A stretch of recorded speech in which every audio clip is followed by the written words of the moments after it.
Millions of protesters are expected to take part in rallies across the world today ahead of a UN climate summit in New York. The global strike for climate will see demonstrators demanding governments and businesses commit to a target of net zero carbon emissions by the year 2030. Swedish teenage activist Greta Thunberg will lead the protest in New York City later. Katie Dartford reports. What do we want? Climate justice! When do we want it? Now! What do we want? Australia kicking off its strike for climate.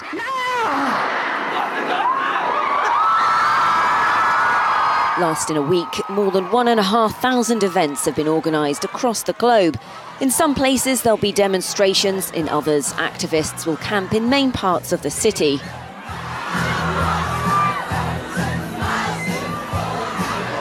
Actions against climate change have been spreading around Europe during the week.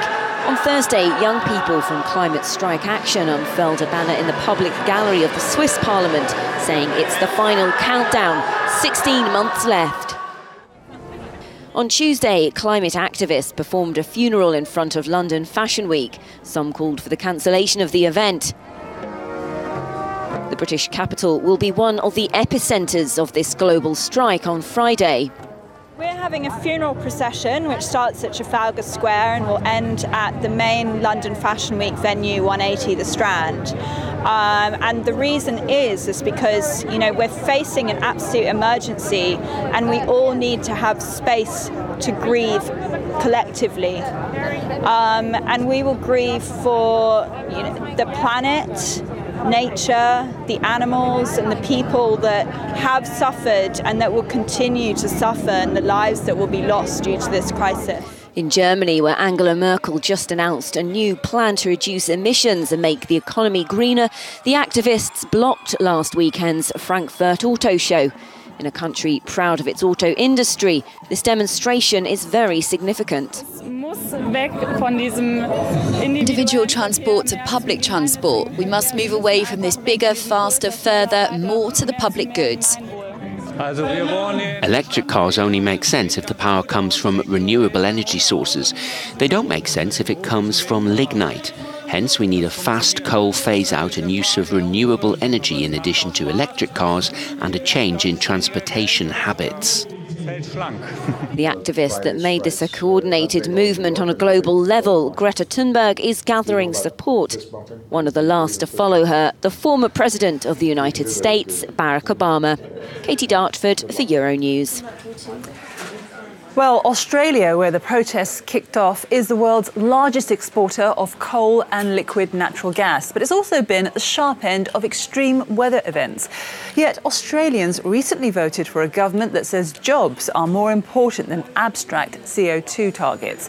Professor of Ocean and Climate Change at the Australian National University, Eelco Rowling, says the transition to renewable energy must be taken in a much more serious way in Australia.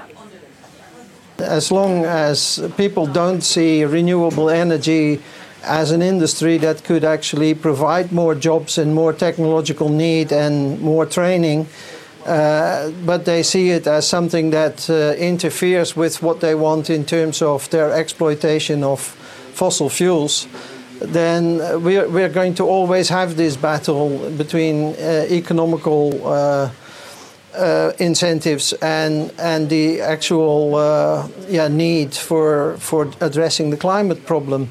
It would be a great step forward if we were a little bit more honest about what we really want to achieve with this world and start to engineer the progress backwards from that, and that would mean that we have to really start addressing the renewable energy transition in a much more serious way, and we have to really start thinking about leaving the coal and the oil and the gas in the ground.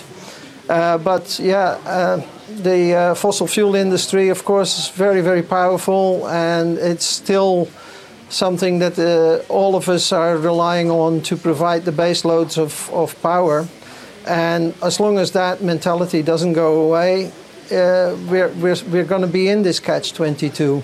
What might help, of course, now is that the fossil fuel prices are going up, especially oil is going up.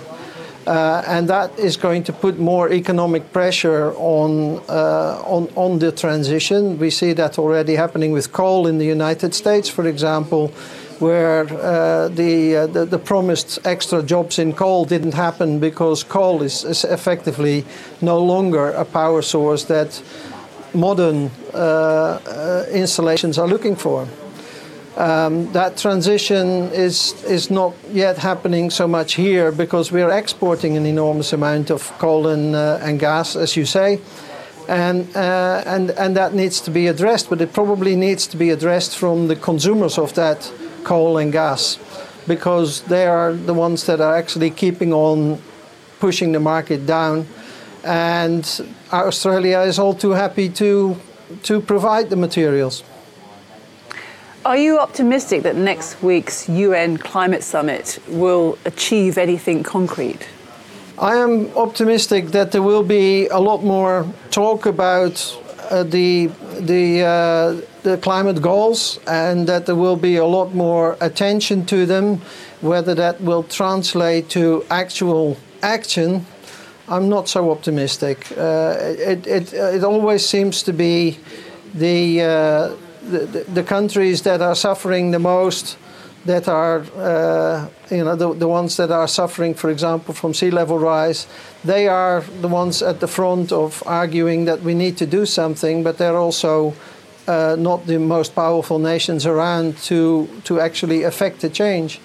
And at the moment we're still in the world fighting this problem that the sharp increase in renewable energy sources and renewable energy provision is only filling a hole that is being left by the increase in energy greed, in energy demand in the world. So that's going up so fast that all the renewable energy provision that is being built extra is just filling that gap, and as a result the fossil fuel use is not really going down. And so that's something that I hope in the UN meeting there will be a little bit more discussion about how can we actually start to tackle this. And one of the things that really needs to come forward is that we need to become much more energy efficient.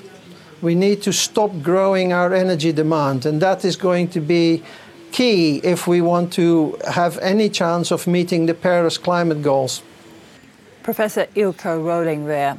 Young climate change activists will be marching across the United States later today as part of those global demonstrations. And they have a key message: unite behind the science. Shauna in the Cube has been taking a look.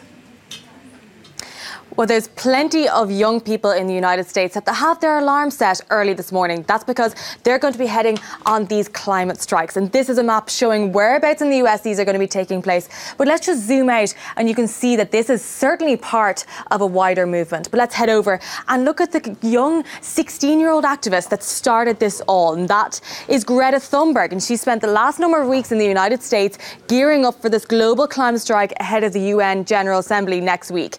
Now, she met the House Committee on Foreign Affairs in the Capitol in Washington, D.C. earlier this week, and she had one key message, and that was to unite behind the science. But we've certainly seen young people taking to social media to spread their message. This particular activist saying that I am taking back my future, I am taking back my humanity. But certainly, if you are in schools in New York, there may be empty seats, and that's because schools are excusing absentees due to this climate strike. Again, we're seeing social media being used. This activist saying that this is an example of a permission slip that you can adapt to make your strike as easy as possible. Well, we've been speaking to a number of students who's going to be heading to this climate strike, and this is one of those. Let's just listen to what she has to say. I'm striking for climate to show our global leaders that the people are paying attention to the science and that we won't give up the fight against the climate crisis.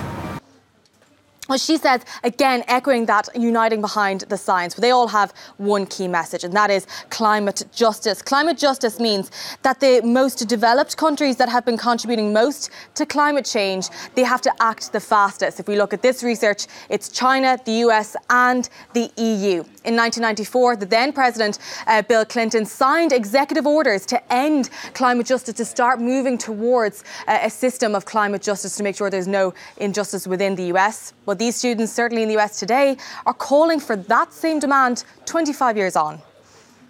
Shauna, thank you very much for that.